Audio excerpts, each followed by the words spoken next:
If you click this video away, then please tell me what the reason for it was, so that I can improve. Otherwise, hi and welcome. I am trying to learn space science. Today, Aberration of Starlight, Absolute Magnitude, and if we come so far, John Couch Adams. And after we've done it, we're going to do body-centered training. And if you participate in the body-centered training, then it's better to ask. Aberration of Starlight. That is an apparent change in the position of a star due to the Earth's motion around the Sun. Okay, the Earth is moving, and that makes it appear as if a star is changing its position. As the Earth moves through space, the light rays from a star appear to arrive at a slant. I don't know what a slant is, it's not a word.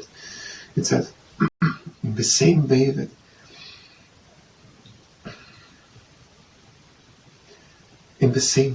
raindrops seem to fall at an angle when seen from a moving vehicle.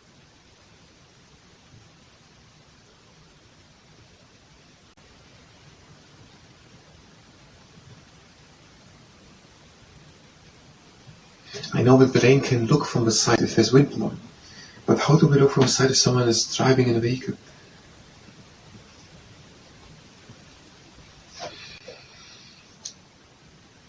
As a result, the rays appear to come from a point a little displaced from the real source.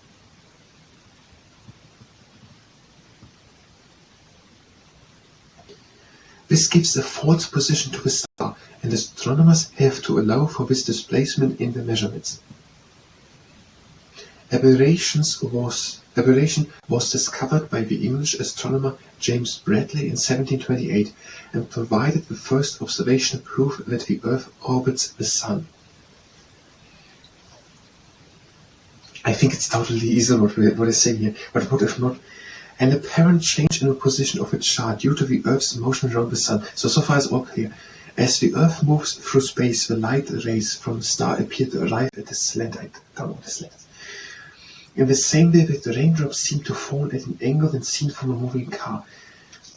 They're just falling down. Why should someone see them falling to the side? Wind can come from the side.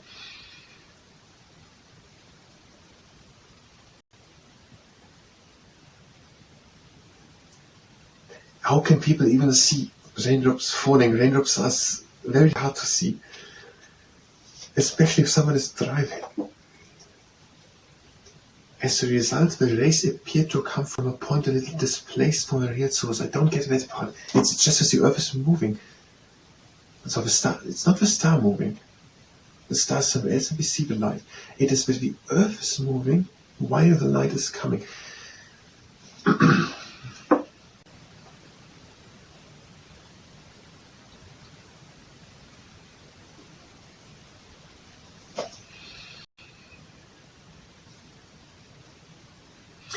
An apparent change in the position of a star due to the Earth's motion around the Sun.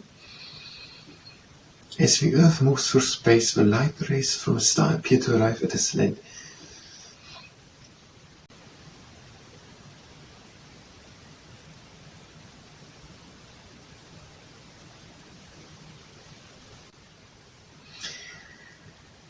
I think we understand this, but not totally to the part that we can explain it ourselves.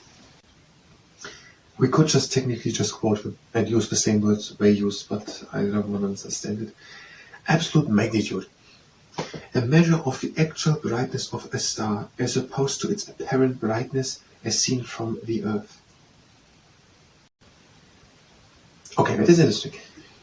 So the Earth can be very far away from a star. There can be a star very far away, but it's technically just seen a little bit in the night sky. But the absolute magnitude is how much brightness that star actually has. Okay, when did we understood? I'm going to start the second camera and I'll try to say shortly what absolute magnitude is in astronomy order.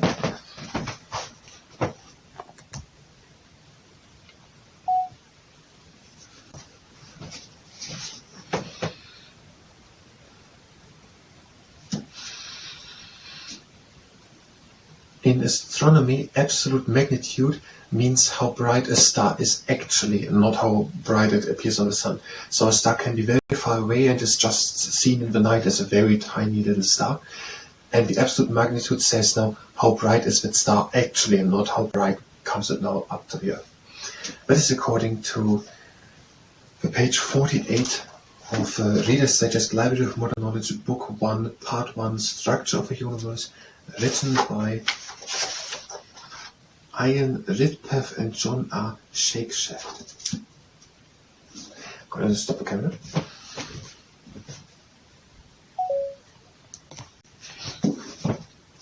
And let's go on to the next one. John Couch Adams, born 1890. An English astronomer who was the first man to calculate the position of the planet Neptune. Okay, that's the planet Neptune, and he calculated where it is.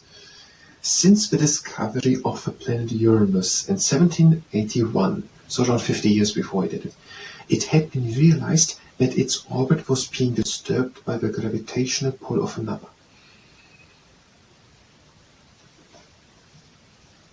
Uranus, Neptune, and then Pluto is there. Adams worked out mathematically the position of this planet in 1845. But the British astronomer Royal Sir George Airy delayed acting on Adams' information, and it was left to the German astronomer John Gottfried Galle, using figures calculated by the French mathematician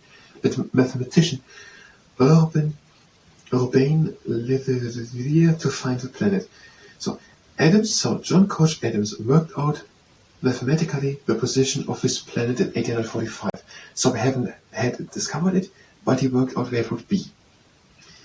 Now, there was a British astronomer, there was George Airy, and he delayed acting on Adams' information, so that now someone else, John Gottfried Galle, with the help of Urbain Le Verrier, found the planet. Oh, wait, I got it wrong. It was John Couch Adams who calculated where it is. But because, for some reason, someone didn't go immediately and said, wait a moment, we know exactly where the next planet is, let's take a telescope, find it, discover it, and we found it. It was just that he found the numbers where it is, and someone else now was fast and found it now based on someone else's calculations. I think I have a story. John Couch Adams, he calculated based on how the orbit of Uranus is distorted, where Neptune is. Now there was Sir George Airy. Why is he so much pointed out that he was too slow? Whatever, he was too slow to pick up his telescope and find Neptune, even though we knew where it is. So that now John Gottfried Galle in Germany could use, with the help of, why did he use the numbers of Urbain Le Verrier? Maybe it happened simultaneously that two people found it out? That could be. Or is it that the numbers were calculated, but it would be impossible to, just a week later, to find it again? Someone has to use the numbers directly? Or did it happen independently? That independently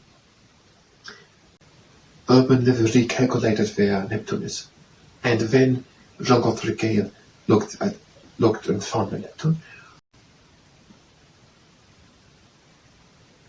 But I don't think that's important for our story. We are able to explain the story without knowing that. John Couch Adams calculated where Neptune is,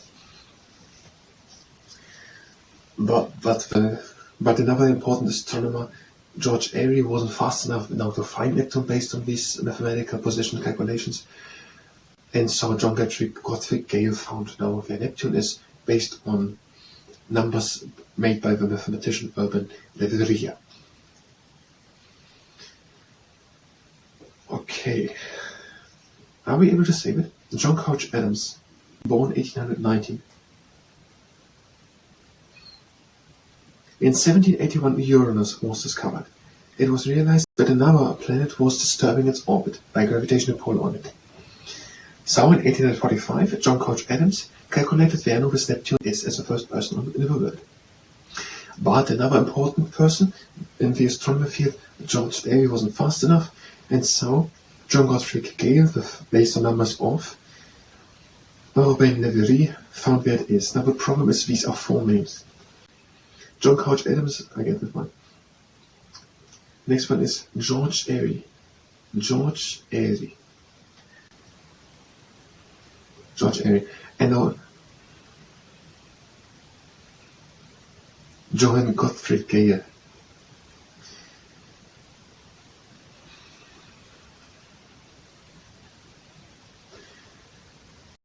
And Urbain Le Verrier.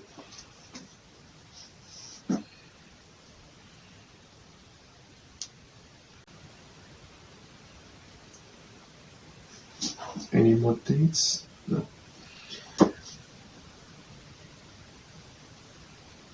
Urbain Le Verrier, John Gottfried, Johann, it's not pronounced like that, Johann Gottfried Gale, and George Airy, and John Couch Adams. I'm going to stop the second camera again.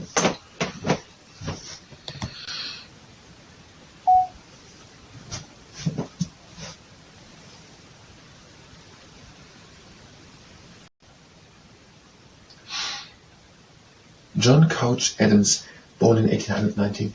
In the year 781, there was the planet Uranus discovered, and it became clear that the orbit of Uranus is for something disturbed, and that made it clear there is another planet there pulling at it. And so John Couch Adams calculated in 1845 as the first person in the world where this other planet would be, Neptune. So that way John Couch Adams calculated as the first person in the world in 1845 the position of Neptune. Another important astronomer, George Airy, wasn't fast enough to go nowhere and discover no Neptune, actually, not just calculate where it is, but to discover it. So there was no Johann Gottfried Gale, who with the help of the numbers of a mathematician with the name Urbain Le Verrier, discovered Neptune. That is according to the page 48 of the Reader's Digest Library of Modern Knowledge, Book 1, Part 1, Structure of the Universe, written by Ian Ridpath and John R. Shakespeare. I'm going to stop the camera. And that was the space science part. If you were here for space science, you can go directly to the next part of space science where we will continue. Maybe you're going to read again about this aberration, light, what it was. We're going to continue with the space science. If you stay here and participate in the body center training, then it's very honest. I have the legs standing hip width apart. Go between the knees, flex the leg muscles, press them together. Now straighten one leg. Press it together and flex down time. Straighten your arm, press it together, flex. Bend again, up. A bit wider apart. Down into the knees, flex it together, straighten again one leg. Straighten your one, press together, flex. Straighten again. You can do this exercise technically very slowly. Legs standing a bit closer and press to the outside. Now, one leg up, the right angle with the leg, flex with even tips taller pull back, and press from the top again. On the outside. Press up, the side. Press on the outside. Close. Now the leg up, press on the top. Side, up to the side, and from the side, open, close.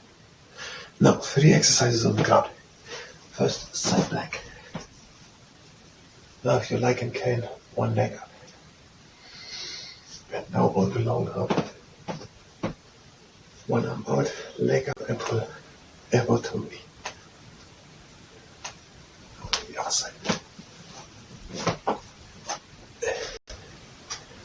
If you like and can, one leg up,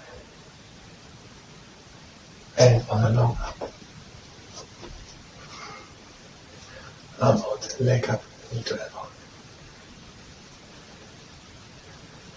and up again.